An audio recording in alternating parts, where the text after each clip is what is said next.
EVM यानी कि electronic voting machine क्या काम आते हैं ये तो आपको पता ही चल गया होगा, क्योंकि ये एक वोटिंग मशीन है तो वोट डालने में काम आती है। तो इसके बारे में हम इस वीडियो में जानेंगे कि कैसे ये काम करती है और इसका ये कब अप्लाई की गई थी भारतीय चुनाव आयोग के द्वारा। तो अगर आपको वीडियो पसंद आए तो प्लीज़ वीडियो को लाइक करें, शेयर करें और चैनल को सब्सक्राइब भी जरूर करें। तो चलिए शुरू करते हैं बिना किसी देरी के। इलेक्ट्रॉनिक वोटिंग मशीन यानी कि ईवीएम हाल ही में चुनाव पर नागरिक आयोग सिटीजन्स कमीशन ऑन इलेक्शंस ने इलेक्ट्रॉनिक वोटिंग मशीन ईवीएम और voter verifiable paper audit trail यानी कि VVPAT voter verifiable paper audit trail VVPAT पर अपनी रिपोर्ट जारी की है। वो क्या है रिपोर्ट वो देख लेते हैं। इलेक्ट्रॉनिक वोटिंग मशीन के बारे में जान लेते हैं सबसे पहले तो कि क्या है। ईवीएम इलेक्ट्रॉनिक वोटिंग मशीन एक माइक्रो कंट्रोलर आधारित पोर्टेबल उपकरण है। पोर्टेबल का मतलब होता है कि एक स्थान से दूसरे स्थान पर ले जाया जा सकता है, वो भी बड़े ही सुगम तरीके से। इसे चुनाव संचालन की प्रक्रिया को आधुनिक बनाने के लिए डिजाइन किया गया है। पहले बैलेट पेपर से होता था, मतलब एक ऐसा पेपर होता था, उसके ऊपर ठप्पा लगाया जाता था और उसको मोड़कर एक पेटी के अंदर रखा जाता था और फिर गिना जाता था। तो पहले ऐसा होता था, लेकिन बाद में ईवीएम के आने के बाद चुनाव संचालन की प्रक्रिया को आधुनिक बनाया गया और इसी आधुनिकता को अपनाने के लिए ईवीएम को अपनाया गया।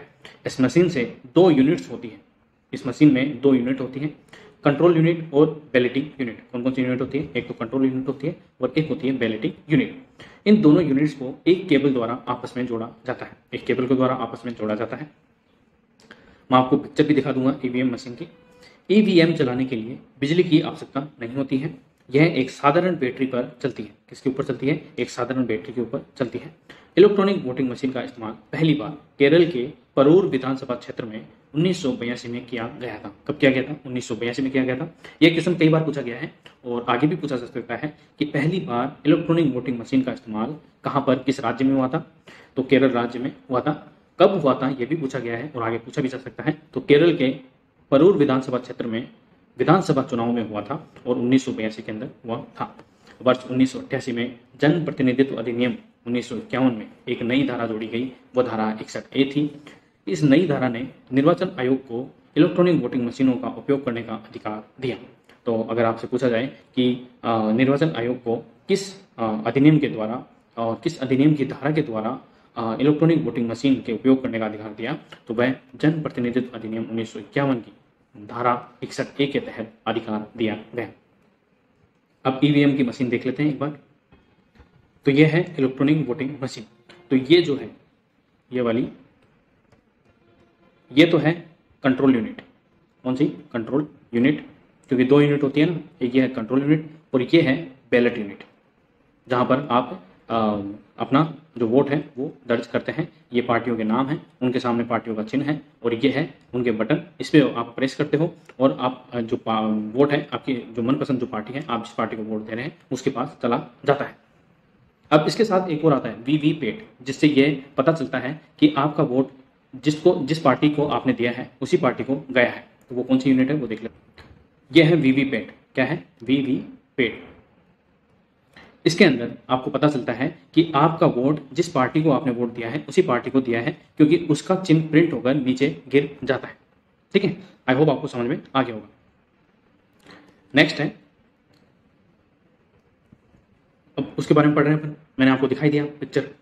चुनाव आयोग द्वारा इस्तेमाल की जा रही एक ईवीएम में अधिकतम 2000 मत दर्ज किए जा सकते हैं। तो ये भी पूछा गया है और आगे पूछा भी जा सकता है कि एक ईवीएम मशीन के अंदर अधिकतम कितने मत दर्ज किए जा सकते हैं? तो 2000 मत दर्ज किए जा सकते हैं। ईवीएम में अधिकतम 64 उम्मीदवारों का नोटा सहित नाम शामिल किया जा सकता है। और एक ईवीएम मशीन में कितने उम्मीदवारों का नाम शामिल किया जा सकता है? तो 64। एक बैलेट यूनिट में 16 उम्मीदवारों के लिए प्रावधान होता है। कितने उम्मीदवारों का? 16 उम्मीदवारों का प्रावधान होता है। तो ये 2 फैक्ट पे आपको ध्यान रखना है। एक तो 2000 मत, साथ में 64 उम्मीदवार। मतपत्र में उम्मीदवारों के नाम अंग्रेजी वर्णमाला के अनुसार अल्फाबेटिकली दर्ज किए जाते हैं। जैसे कि आप फोन के अंदर डायरेक्ट कॉन्टेक्ट होते हैं ना, वो अल्फाबेटिकली ऑर्डर में होते हैं, वैसे ही इसमें सबसे पहले राष्ट्रीय राजनीतिक दलों के उम्मीदवारों के नाम होते हैं। जो राष्ट्रीय पार्टियां हैं उनके जो उम्मीदवार हैं उनके नाम होते हैं। जैसे कि वर्तमान में कितनी राष्ट्रीय पार्टियां हैं? तो 6 राष्ट्रीय पार्टियां हैं, क्योंकि ममता बनर्जी की जो तृणमूल कांग्रेस पार्टी है उसका राष्ट्रीय दर्जा समाप्त कर दिया गया है। उसके उपरांत अन्य पंजीकृत राज्य दलों के उम्मीदवारों के नाम होते हैं। अब वीवीपैट क्या होता है? वीवीपैट इलेक्ट्रॉनिक वोटिंग मशीन से जुड़ी एक अन्य स्वतंत्र मशीन होती है। यह मतदाता को वोट सत्यापित करने में मदद करती है। जैसा कि मैंने बताया, वोट डालने के बाद एक पर्ची छपती है। इसमें उम्मीदवार का क्रमांक, नाम और चुनाव चिन्ह होता है। यह पर्ची 7 सेकंड के लिए एक विंडो के माध्यम से दिखाई देती है। इसके बाद छपी हुई पर्ची स्वतः ही वीवीपैट के सील बंद ड्रॉप बॉक्स में आ जाती है, जिससे यह साबित हो जाता है कि आपने जिस पार्टी को वोट दिया है, आपका वोट उसी पार्टी को गया है। तो ये था वीवीपैट और ईवीएम मशीन यानी कि इलेक्ट्रॉनिक वोटिंग मशीन के बारे में पूरी जानकारी। आई होप आपको पसंद आई होगी, और पसंद आई है तो प्लीज़ वीडियो को लाइक करें, शेयर करें और चैनल को सब्सक्राइब जरूर करें। Thank you so much.